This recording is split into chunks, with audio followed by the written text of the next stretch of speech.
La política en Colombia se ha convertido en el arte de impedir que la gente se meta en lo que de verdad importa. Y eso nos molesta muchísimo. Por eso hoy hemos invitado a uno de los políticos más veteranos del país, alguien que en sus 50 años de función pública ha ocupado múltiples cargos dentro del Estado: alcalde de Pereira, senador 2 veces, secretario general de la Asociación Nacional de Industriales, presidente de la Bolsa de Medellín y embajador. También ha trabajado 10 años con Sergio Fajardo, fue su asesor como gobernador de Antioquia y luego su coordinador político en la campaña presidencial del 2018, en la que la división de los partidos progresistas permitieron una segunda vuelta en la que Fajardo pidió el voto en blanco y ganó la extrema derecha en Colombia. Hoy, 3 años después, vivimos circunstancias parecidas y nuestro invitado, que además quiere ser presidente de Colombia, ha aceptado el reto de venir aquí a responder nuestras preguntas. Y eso, como ustedes saben, son palabras mayores. Son palabras mayores.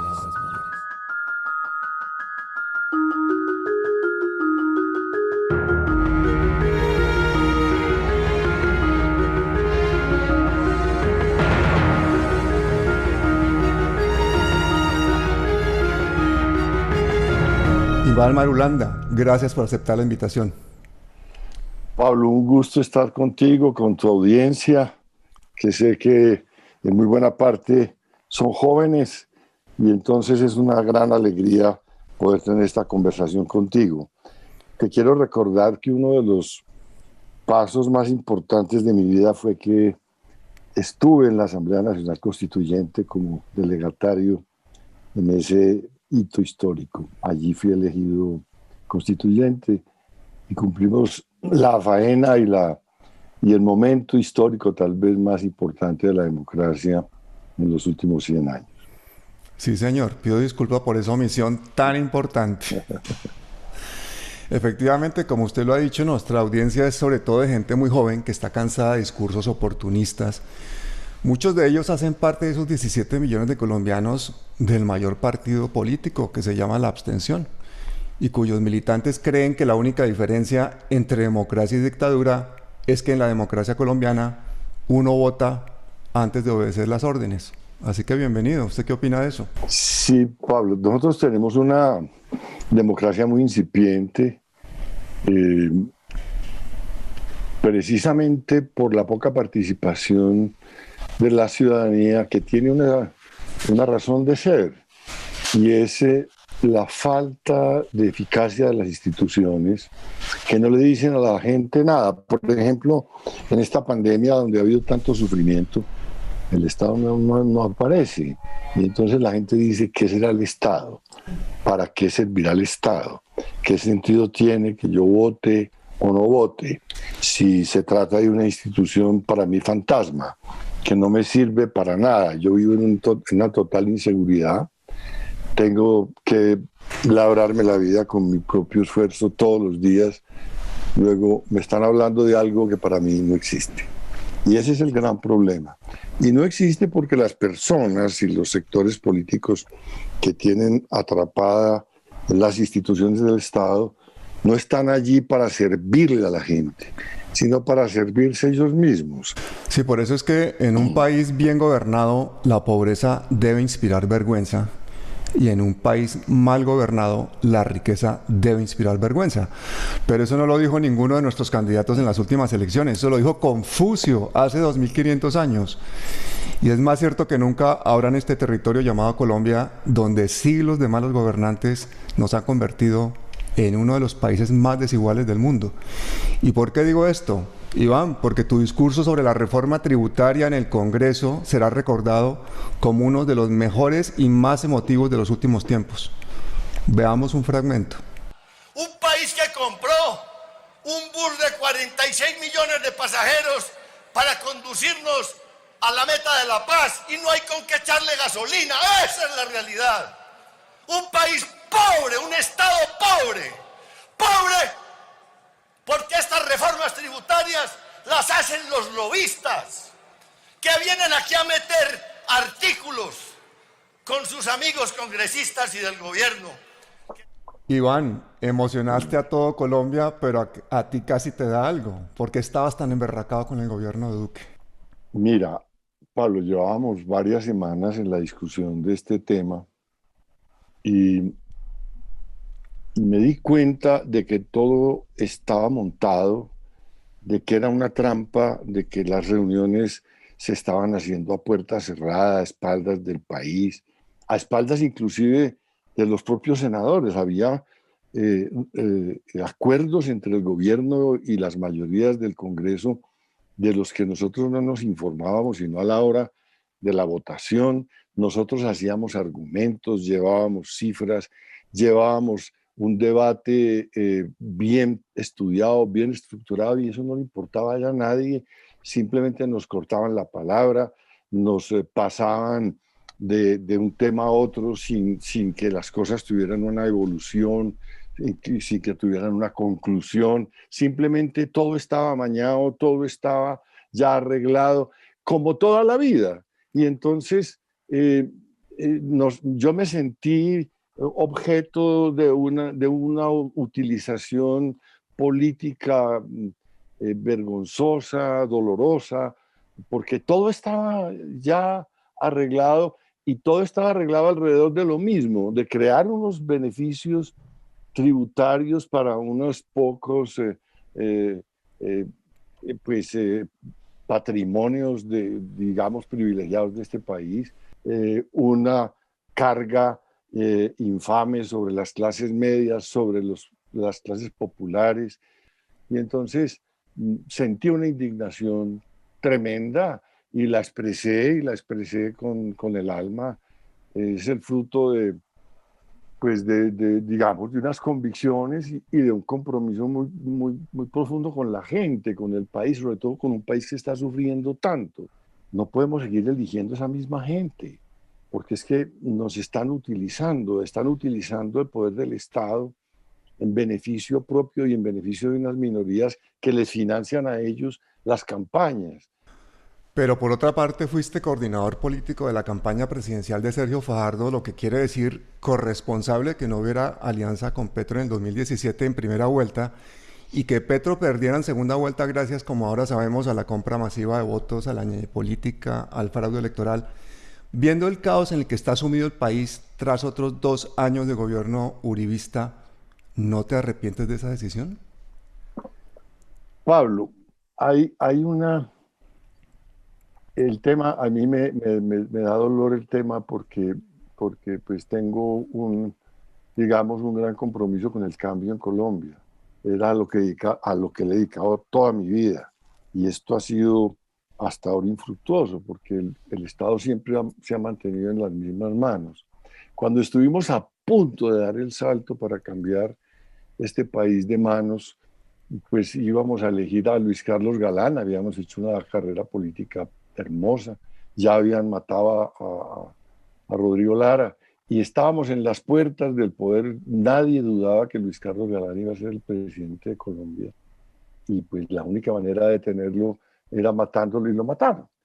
Entonces tengo mucho dolor porque no se ha podido materializar ese anhelo social y popular de Colombia del cambio.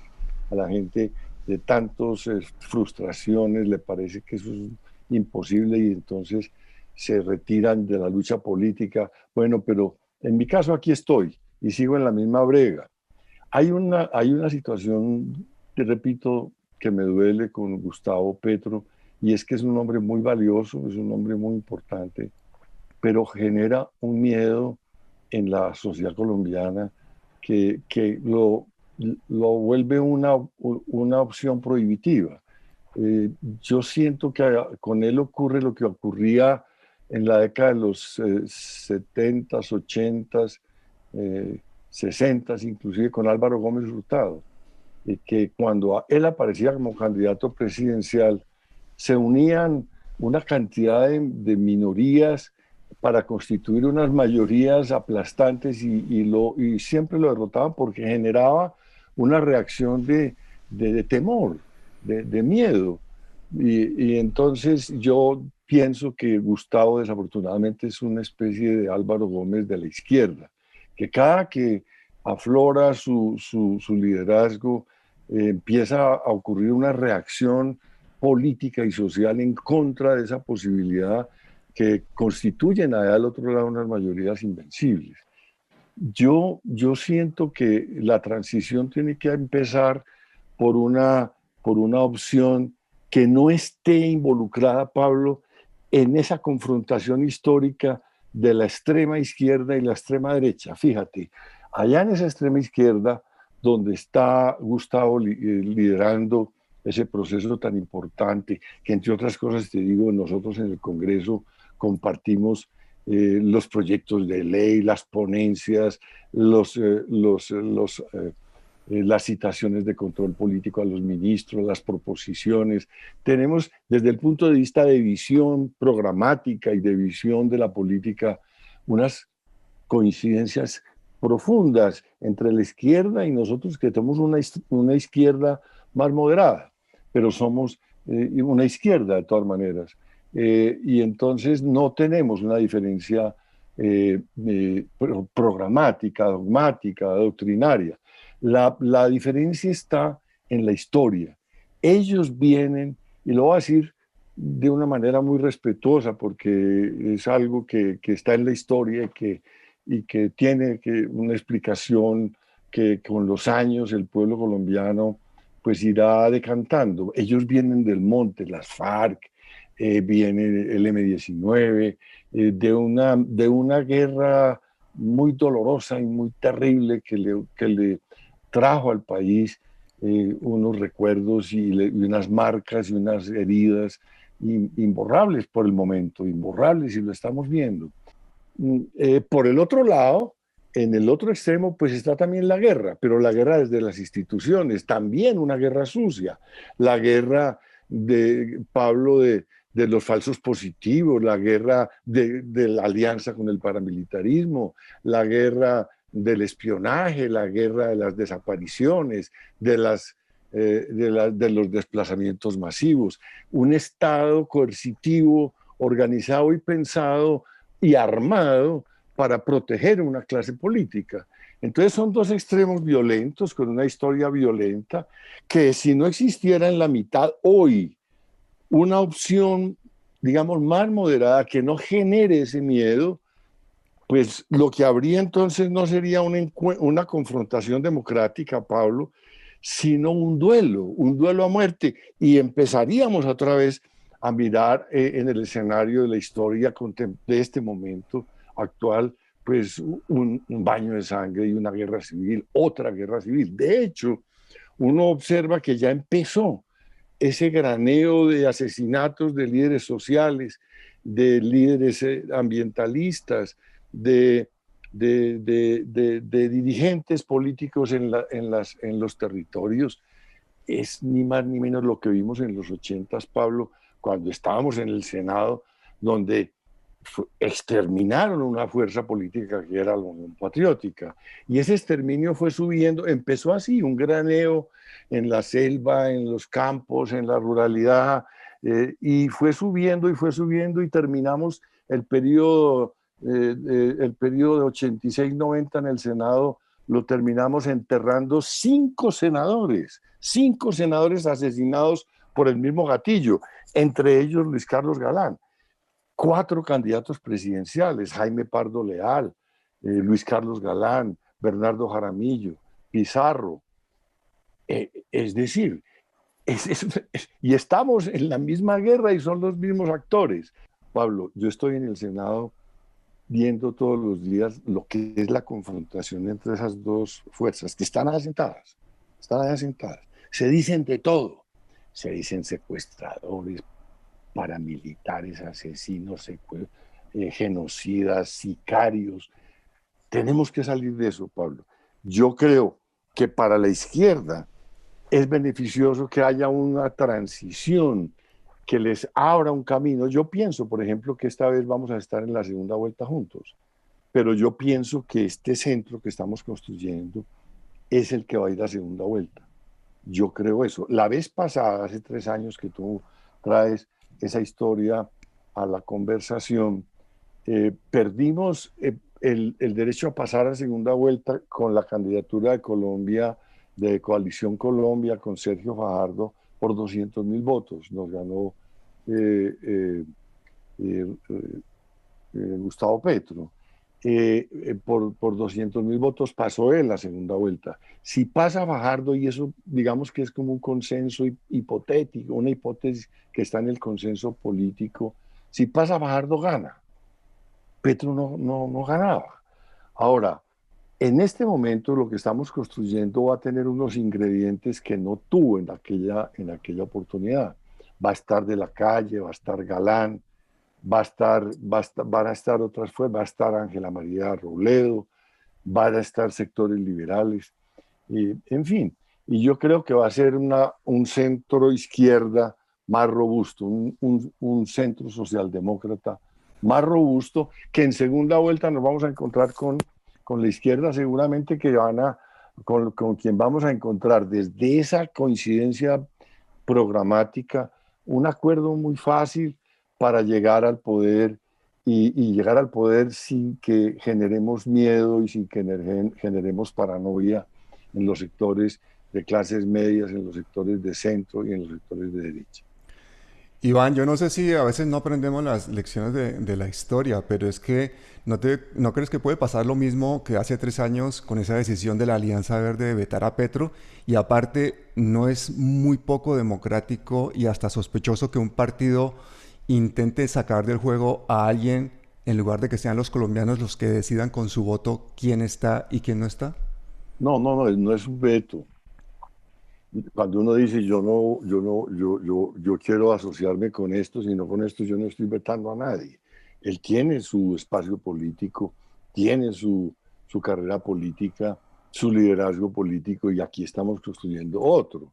Y eso no quiere decir que sea un veto. Lo que pasa es que es el nombre que le ponen a las cosas en Colombia para que todo parezca una pelea, para que todo parezca una discriminación. No, la democracia es eso, es un juego de posibilidades, es un juego de diferencias, y es un juego, tiene que ser un juego amable, un juego respetuoso.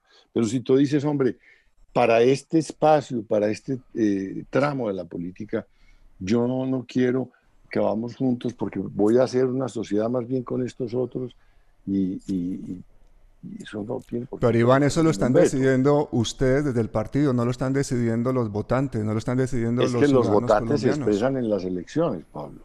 Los votantes se expresan en las elecciones, y a los votantes hay que ponerles las opciones para que ellos se expresen. ¿Y por qué Ya te una de esas decía, opciones no puede ser Petro y que los votantes decidan si sí es o que si va a no? ser Petro, Petro va a ir a primera vuelta. ¿Tú crees que no va a estar en primera vuelta? Claro Digo, que va pero a en estar esa en primera coalición de vuelta. partidos progresistas de izquierda, si no se gana, vamos a ir a una segunda vuelta en la que posiblemente nuevamente los mecanismos de la extrema derecha, la compra de votos, el fraude en las elecciones, veamos la ñeñe política, todo lo que pasó, podría repetirse y de nuevo vernos involucrados en un gobierno de extrema derecha con 700 líderes sociales Eso está asesinados. ahí, eso está ahí, es inevitable que esté ahí, y es más fácil derrotarlo si existe un centro izquierda que no genere paranoia. Ya mira, tienen el gobierno y la chequera del gobierno, tienen la Procuraduría, la Fiscalía, la Contraloría, Todo, la todo. Registraduría, el Banco de la República, el Ejército, la Policía, la plata, el empresariado en muy buena parte. Eso está ahí. Y si tú les pones la amenaza de un poder que si gana los va a meter a la cárcel, que ya metieron a la cárcel a Álvaro Uribe, y eso lo hizo la justicia con unos argumentos muy potentes del senador Cepeda, pero lo metieron teniendo el poder, pues ellos saben que si pierden el poder la cosa va a ser mucho más difícil. Metieron a la cárcel al jefe de esa fuerza de extrema derecha que es Álvaro Uribe. Lo metieron a la cárcel teniendo todo el poder. Pues ¿cómo será lo que les puede pasar si pierden el poder? Luego, hay una paranoia que hay que calcular en la política, para saber en qué estado de ánimo se van a presentar las cosas. Yo estoy seguro de que todo ese poderío y toda esa batería de poder, incluyendo el fraude electoral, pues se van a poner al servicio de esa paranoia para detener cualquier posibilidad de cambio, y es la situación de guerra civil que yo lo que yo quiero evitar en este Pero país. esa visión un poco catastrofista de guerra civil y todo eso, la estamos viviendo ya. Son 700 líderes asesinados en 2 años de No, gobierno pues, ¿cómo de así? La Iván Duque. estamos leyendo, El la estamos... empobrecimiento de millones de colombianos. El problema que a veces vemos los colombianos es que quien no está de acuerdo con el gobierno lo llaman comunista, quien denuncia el paramilitarismo es castrochavista, a quien no quiere el fracking le dicen que se opone al desarrollo, a quien se opone a la pobreza lo tachan de extrema izquierda y a quienes denuncian violaciones de derechos humanos pues sencillamente lo asesinan. ¿No crees que ese argumento de no polarizar en Colombia lo promocionan especialmente los que buscan conservar sus privilegios, esos de la extrema derecha que quieren su impunidad, para que nadie se les oponga y todo siga igual? No, no, no. Mira, yo estoy en este mundo desde mediados del siglo pasado. No he hecho otra cosa que ver una guerra civil en Colombia permanentemente, con distintos títulos, pero siempre es la misma guerra. Y es un baño de sangre insoportable, indecente. Y yo no me quiero morir en ese mismo baño de sangre. Nosotros no podemos perpetuar esa pelea, que es una pelea de décadas.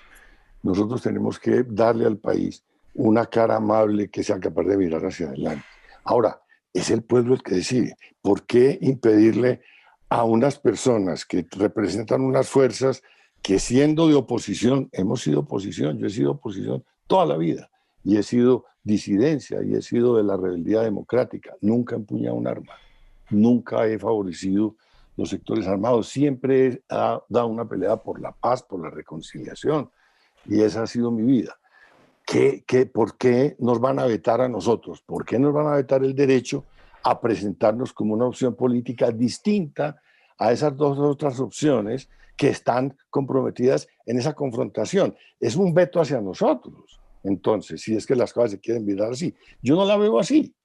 Yo no veo que sea un veto contra nosotros, que nos digan por qué, nos estén preguntando que por qué nos estamos presentando como una opción política. Es un veto, pero yo no lo recibo así. Simplemente hay un cálculo, a mi juicio, mal hecho de creer que si nos juntamos desde el principio en ese proceso electoral y vamos a una primera vuelta juntos, vamos a ganar las elecciones y vamos a ganar el poder. No es así. Esta no es una confrontación de dos bandos guerreros que se están sumando fuerzas para irse a un campo de batalla a dirimir sus conflictos. No, es una cosa más sutil Una que de esa. las cosas que más gustaron de tu discurso a favor de los pobres y en contra de la reforma tributaria precisamente fue la vehemencia, esa fuerza, ese ímpetu que le pusiste porque te salía del corazón ese... Y yo creo que muchísimos de los millonarios colombianos que estaban escuchándolo estaban pensando, este señor está polarizando, está poniéndose en contra de No, nuestros no, no. intereses. No, ¿por qué, Pablo? Porque es que yo nunca he cogido un arma. No es lo mismo un discurso de Iván Marulanda contra la realidad social y contra la realidad política del país que el discurso que pueda decir alguien que viene del monte. Eso no es lo mismo. Pero Eso no tiene el mismo el que ha estado en el significado. monte, el que ha estado en el monte y luego lleva 30 o 40 años ejerciendo la democracia, denunciando el paramilitarismo, luchando por la igualdad social, ¿no merece una oportunidad? ¿No creemos en el Claro, perdón? ¿No claro que deberíamos sí. juntarnos con esas personas para construir un país? Estamos construyendo una democracia con ellos y es lo que hemos hecho apoyando el acuerdo de paz, respetándolos en los escenarios democráticos. Pero de ahí a olvidar lo que ellos representan para un país al que agredieron durante tantos años, pues desconocer esa realidad es simplemente estar de espaldas a la percepción de la política. Yo no estoy de espaldas a la percepción de la política. Yo entiendo que hay una sensibilidad frente a hechos de la historia que todavía abrieron unas heridas que todavía están abiertas y, por supuesto, acojo esa realidad y asumo que en ciertos escenarios como el escenario electoral, pues somos una opción distinta. Y entonces, ¿por qué nos van a nosotros a castrar la posibilidad de nosotros presentarnos como una opción distinta? Eso sería una arbitrariedad. Obligarnos a base de insultos y de presiones que estemos con alguien, eso es antidemocrático, eso es irrespetuoso, eso es irrelevante, eso es irrespetuoso. Si a mí si a mí, por el hecho de decir con quién quiero estar en un proceso político, se me va a censurar de alguna parte, de algún lado, me parece que eso no corresponde a un pensamiento democrático. Quieren obligar a la gente a estar en determinada línea política a base de insultos, a base de presiones. Pues conmigo no va, porque yo siempre he estado en mi pensamiento, en mi criterio, como entiendo la política y presentándome con todo el carácter, haciendo lo que yo creo que hay que hacer. En este momento. Es más, hace 3 años pensaba lo mismo.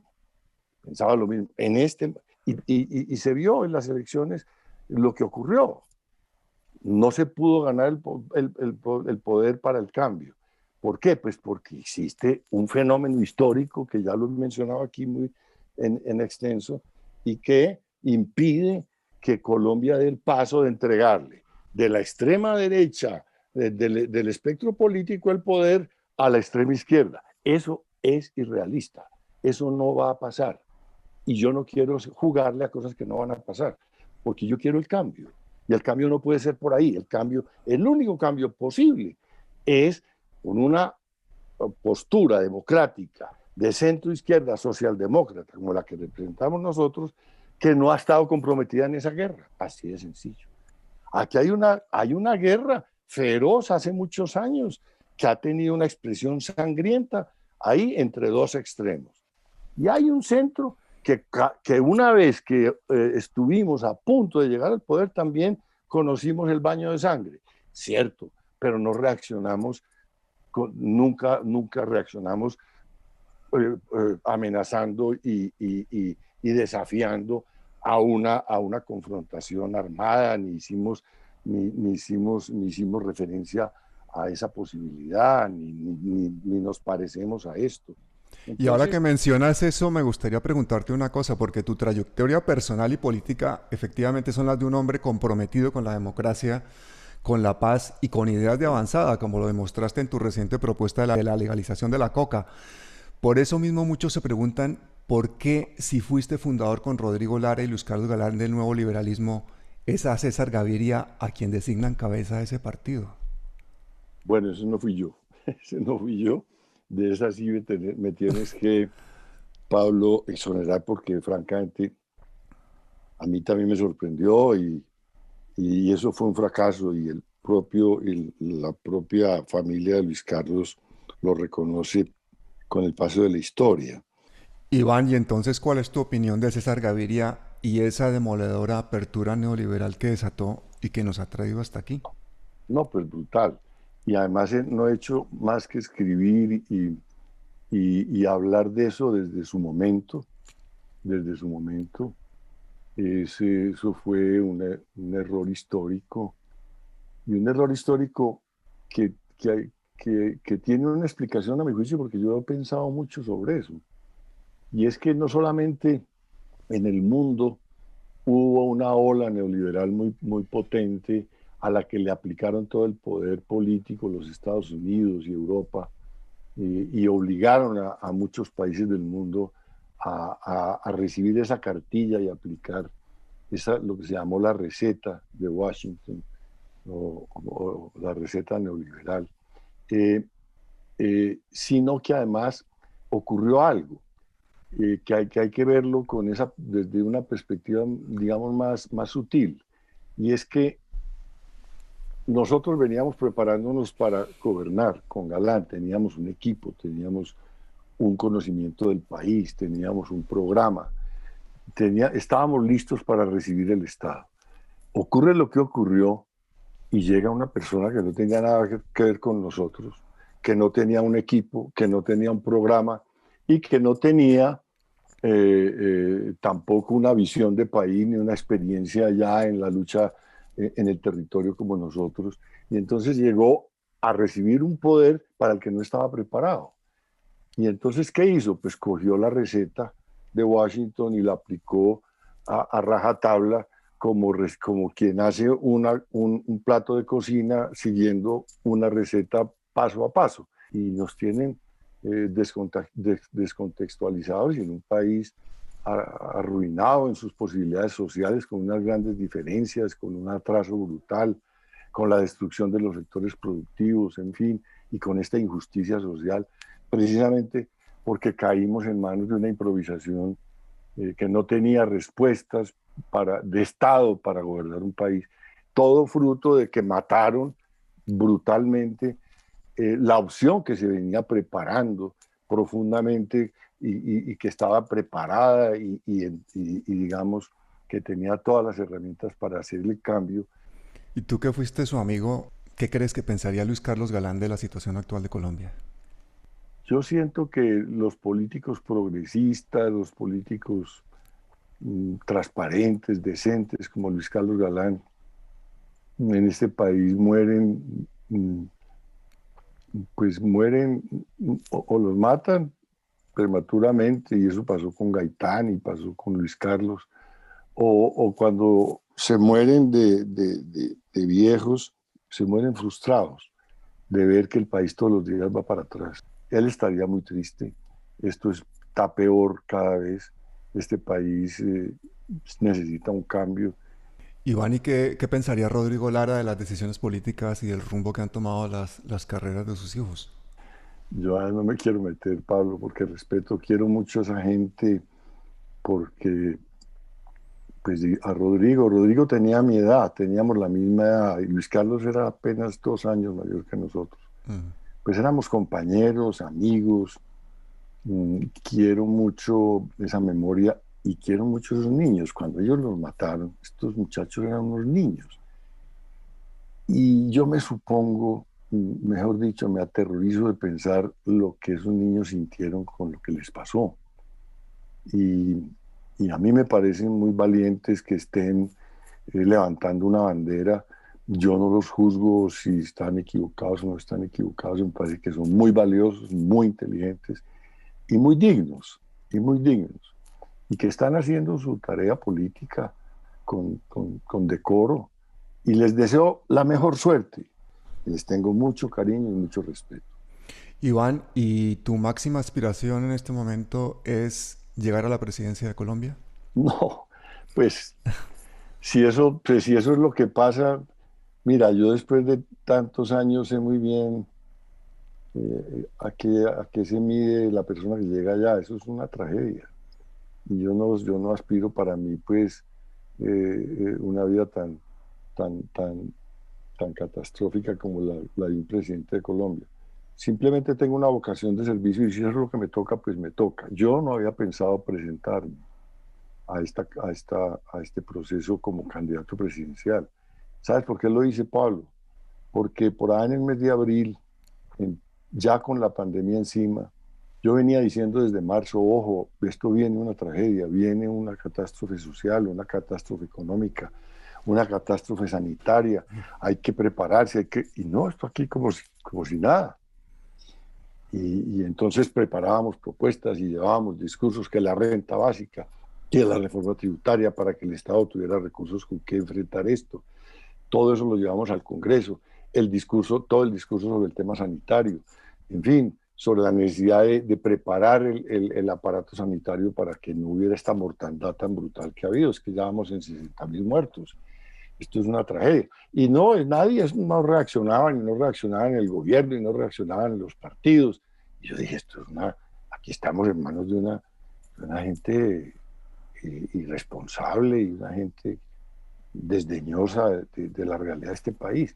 Y cambié de actitud y me metí en este plan de darle al partido, pues, mi apoyo en esa opción de tener un candidato presidencial, y estoy en eso, con mucho, pero sin esa, digamos, novelería que es muy común de los que piensan que están aspirando a la gloria. No.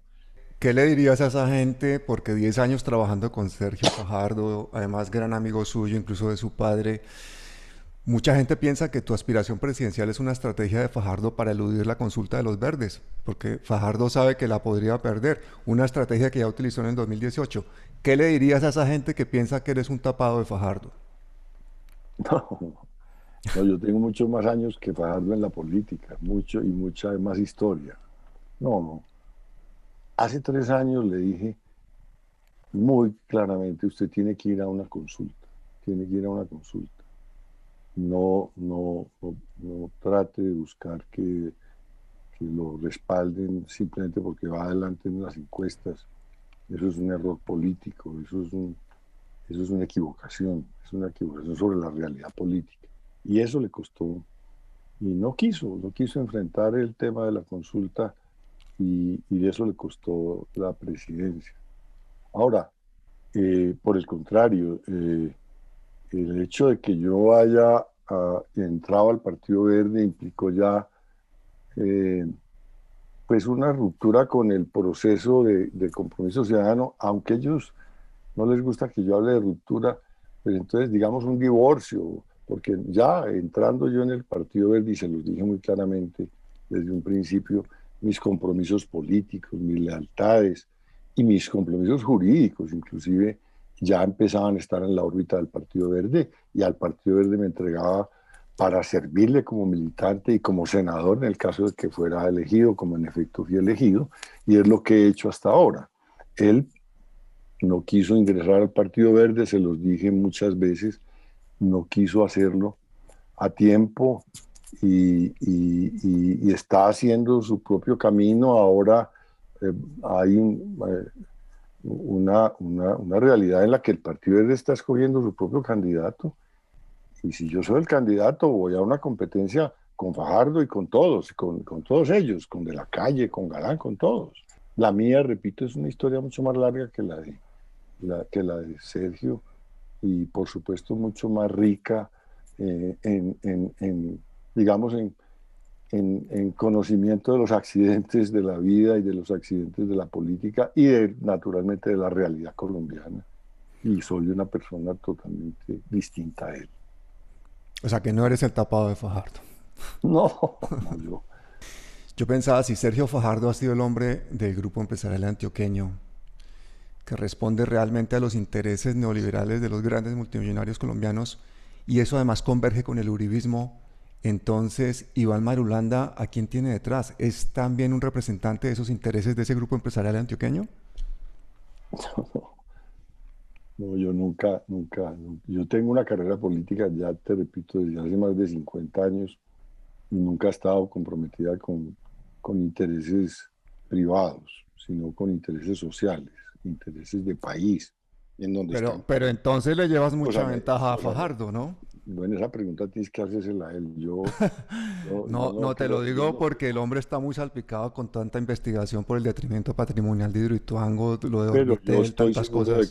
yo estoy seguro de que él va a responder. Él es un hombre juicioso y es un hombre decente y es un hombre honrado, yo no tengo la menor duda.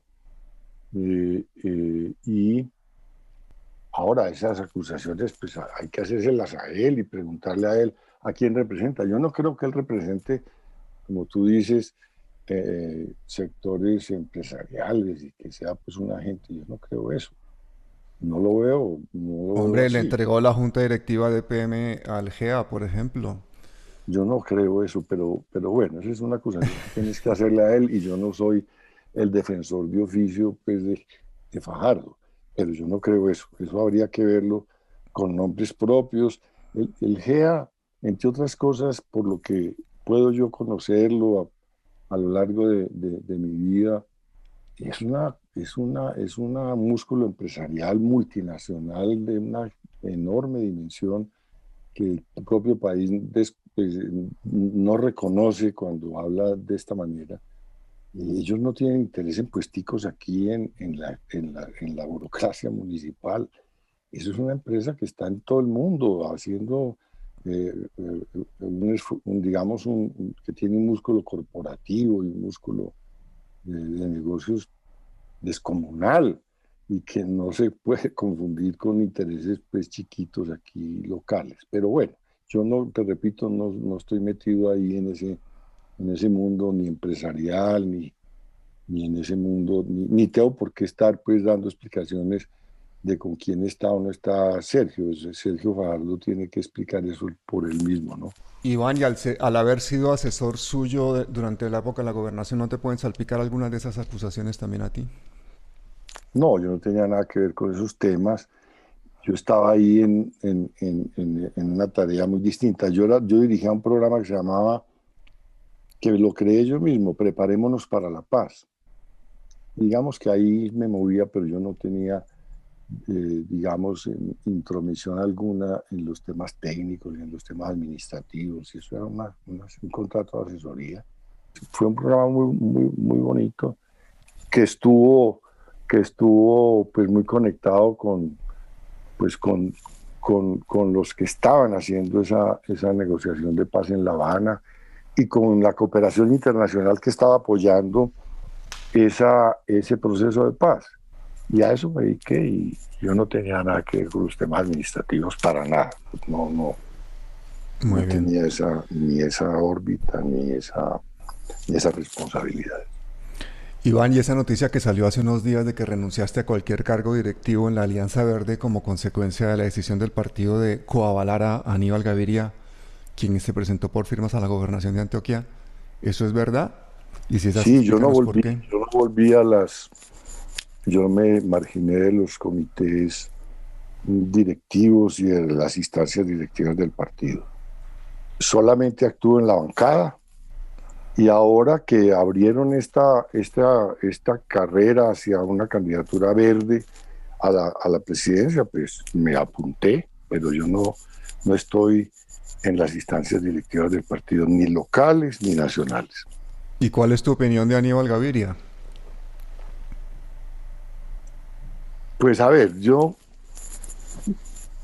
pues en lo personal no tengo pues nada que opinar porque pues la política no puede meterse uno en los temas personales. En el tema político me pareció realmente mezquino y odioso que una persona acaparara todos los avales de todas las fuerzas políticas que tenían personalidad jurídica en su momento para ir a la gobernación, cerrándole todas las opciones democráticas a los demás actores y llevándolos al camino ese sufrido de la recolección de firmas y de poner de todas las maquinarias clientelistas y todas las maquinarias partidistas en contra. Eso me dio repugnancia y me pareció realmente una expresión antidemocrática, gamonalista, contra que, digamos, que ofende en lo más profundo mis convicciones políticas y mis convicciones democráticas. Y no quisiera volver a ver un escenario como ese porque me parece repugnante. ¿Y cuál es tu opinión de la labor de Daniel Quintero frente a la alcaldía de Medellín? No, desastrosa, desastrosa. A mí me parece que hay una destrucción institucional, que hay una falta, digamos, de sintonía con muchas realidades históricas, culturales, institucionales. Y ver todo lo que está pasando ahí, lo que está pasando en Buen Comienzo, lo que está pasando en el Jardín Botánico, lo que está pasando en Ruta N y lo que está pasando en EPM y lo que está... Yo digo, aquí llegaron fue a demoler esto, llegaron con unas almadanas a tumbar este edificio, es como una toma, es como una ocupación y eso pues, me parece reprochable, me parece muy perjudicial para esta ciudad y para la política. Aquí hay una irrupción de un elemento extraño, de un pensamiento extraño en la historia de esta ciudad y que está haciendo desastres. Yo creo que ese joven, a quien yo no conozco, pues hombre, está por un camino equivocado y por ese camino va a fracasar él y va a llevar la ciudad a unos estropicios y a unos daños tremendos.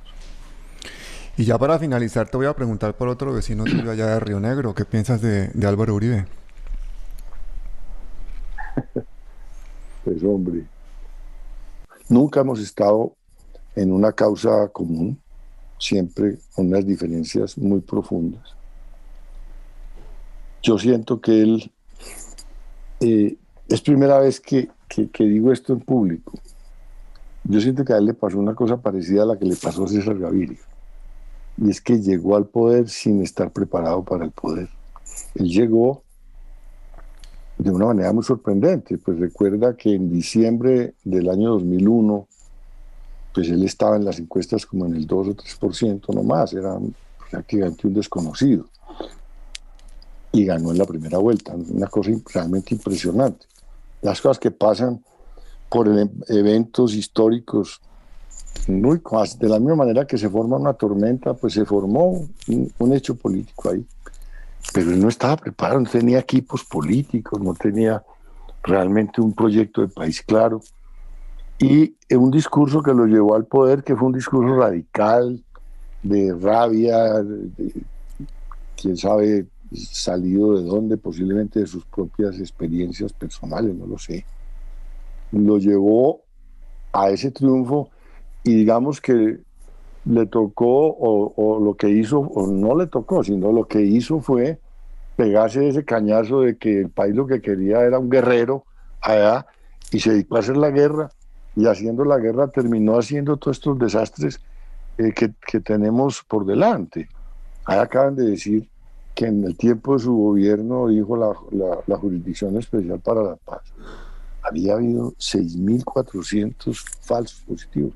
Eso es una monstruosidad. Y eso ocurre bajo su poder. Y todo eso, repito, llega pues, en la medida en que una persona se monta en un discurso que le produce un éxito electoral y dice, pues hombre, yo para gobernar lo que tengo ya es un discurso, y yo sigo en este discurso, profundizando este discurso, y es guerra, guerra, guerra, y lo social nada, y el manejo del Estado nada, y la democracia nada, y la guerra, la dinámica de la guerra lleva a todos esos escenarios tan terribles. Realmente nosotros estábamos en manos de unos guerreros desde el Estado y desde fuera del Estado, todos guerreros ejerciendo una opresión brutal y sangrienta y descomunal en este país por fuera del ordenamiento jurídico y del ordenamiento democrático. Es una tragedia todo esto que ha pasado. Aquí lo que tenemos es un país que hay que amansar y que hay que llevar a un estado de civilización y de civilidad y de tolerancia y de comprensión de la diferencia, que fue el escenario de la Constituyente y que pensamos que iba a ser el principio de una nueva historia, pero no fue así, entre otras cosas porque no dejaron entrar a las FARC y no dejaron entrar a la ELN a ese escenario, y siguió la guerra. Y aquí vamos, Pablo, en una tragedia de sangre y de venganzas. Espero que de mano de la democracia podamos salir de esta guerra. Muchísimas gracias por tu generosidad. Y espero que esta entrevista haya servido para que muchos colombianos conozcan no solo más de la historia de Colombia, sino del pensamiento de uno de sus principales protagonistas. Gracias, Pablo. Estuve muy contento en esta reunión.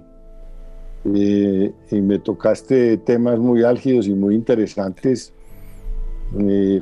Gracias por invitarme y fue un placer. Y gracias a la audiencia. Un abrazo. Muchas gracias y hasta siempre.